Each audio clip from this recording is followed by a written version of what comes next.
Can we talk about how insane the radio run was for a little? Because I don't know, it's just, as I've like been in the business for a while, there's like these ebbs and flows with certain things. And like when it's happening in the moment, it feels like the biggest thing that could ever exist. Yes. And it's interesting how like 5-10 years could go away. And it's not that people forget that it happened. Right. But like, it doesn't have that same, velocity. It doesn't have that same like illumination. Not at all, yeah. It is a kind of crazy experience because I remember Opie and Anthony, especially like in this part of America, having like a stranglehold on culture. Yeah. And like just insane. Like you even think about like early things that pop certain guys, definitely you, but like Bill Burr's thing in Philly. Sure. Do you know that thing where he like was ripping? That's an Opie and Anthony show. I was on that show. You were on the show. I remember it happened, yeah. And I remember it happened to him in Cleveland too. And Bill... Because was Bill frequently on... This was right... We were the first show on... We were the first like show of our kind on satellite, which was October of 2004, whereas Stern came on satellite January of 2006. So we were there for about 14 months before. Oh. And this was only when XM and Sirius were separate. So we started small. We had to rebuild our audience from when we got fired. But it was a very kind of hardcore show early on. And Bill would be on the satellite show all the time. But then we got this weird split deal, which is when we were doing 5 hours a day, where we would do the first 3 hours on regular radio and satellite together. Okay. And then the final 2 hours, we would walk down the street, we would broadcast walking down 57th Street, go back to the XM studios, do the final 2 hours on XM alone. So when the regular radio audience started to hear us, they knew me, they knew Opie and Anthony, they didn't know Bill. Because Bill wasn't famous then, and only the satellite audience knew him.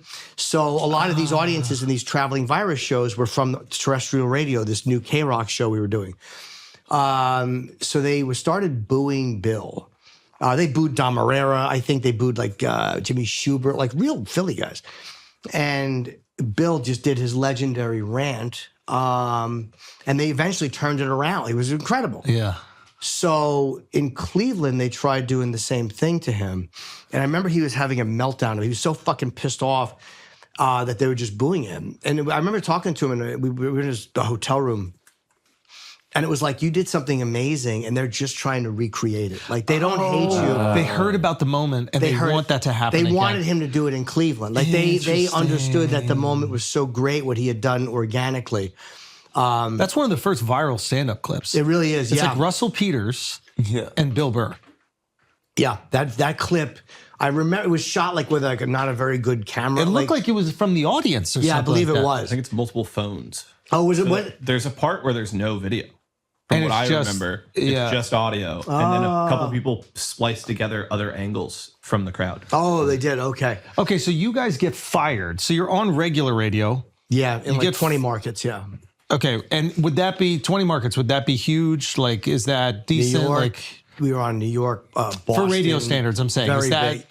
It's good size for FM, for what we were doing. I mean, Rush Limbaugh was on probably 200 or 300 like and AM Howard stations. was on what?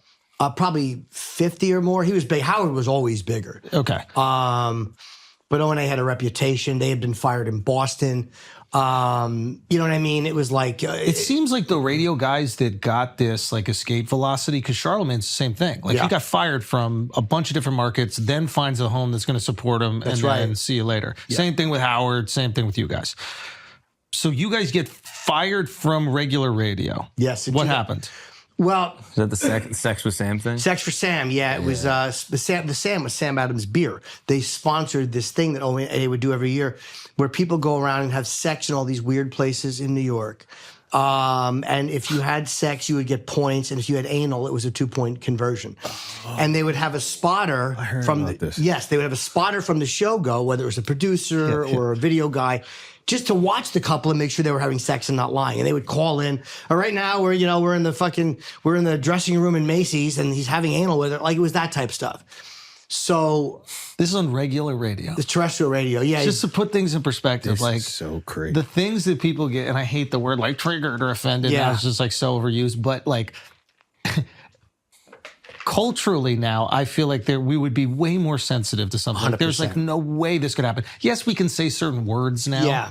But actual action, like this hijinks, the radio hijinks happening back in the day, far more insane than anything happening right now. It was crazy, and they were having sex all over the city. And I didn't. Sam Adams sponsored it. They sponsored it. A major beer company. They would sponsor the guy, the head of the company would always come in. He was because they were on an O&A was massive in Boston too, so he was from Boston.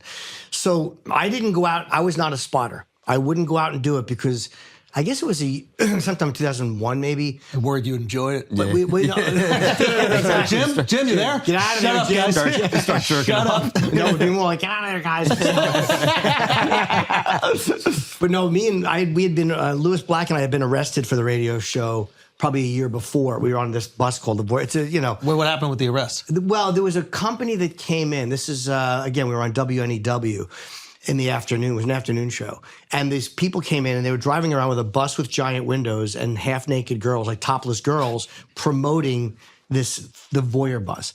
So Lewis Black, myself, and a couple guys from the radio show get on the bus, and we're just kind of going around with them as they drive through seasonal rush hour traffic in December of 2001. And that's what the city needed. It was amazing. Giuliani was mayor. Yeah. They needed a break. Yeah. But there was all these naked girls just showing their tits to people. But so Lewis and I were calling in the radio show, just kind of updating them with what was going on. And apparently Clinton he had a route that was mapped off, President Clinton, and we got too close to his route. So they pulled us over. Like CNN had gotten on the bus and done a live report. And we went on to 6th Avenue to go back to the studio, and there was probably like 12 cop cars, all these white shirt, like fucking cops, like, high-ranking cops. Yeah. And they arrested us because we were getting too close to Clinton's marked route. You're afraid Clinton was going to come on. Or they'll ruin every dress on the bus. So they arrested us, and we went down to the Tombs and spent 27 hours in jail. Just for being near his route? For being on the bus, but they didn't know what to charge us with. They didn't know, so the prosecutor tried to charge us with promotion of the lewdness of a body. That was the charge. And the judge threw it out immediately. He said, you're wasting everybody's time to the prosecutor. But it was just a lesson, and I don't ever want to get arrested again. Spent some time in the Tombs, man. Yeah. 27 hours, I had to shit. And one of the guys told me to he goes, you got to take toilet paper and roll it up and shove it in your asshole. To stop the shit from shitting. And I thanked him very much. It's a transformative moment in your life. Yes. You're like, I do that anyway. That's fine. But anyway, that taught me never to get arrested. Yeah. So when they did Sex for Sam, I didn't go out. So anyway, there was a couple. One of the locations they picked was St. Patrick's Cathedral. And our producer at the time, or our associate producer, was going, don't do it, don't fuck with it. And he was right. Because there was a couple, they had anal in one of the either pews or I forget where it was. Not the first time. What's that? Come on, dude. The church is going to come for you, bro. Just watch, dude. Might be a little familiarity with that, right? It was definitely not the first. It was probably the first time that the person having it done wasn't lisping, going, "What's happening?"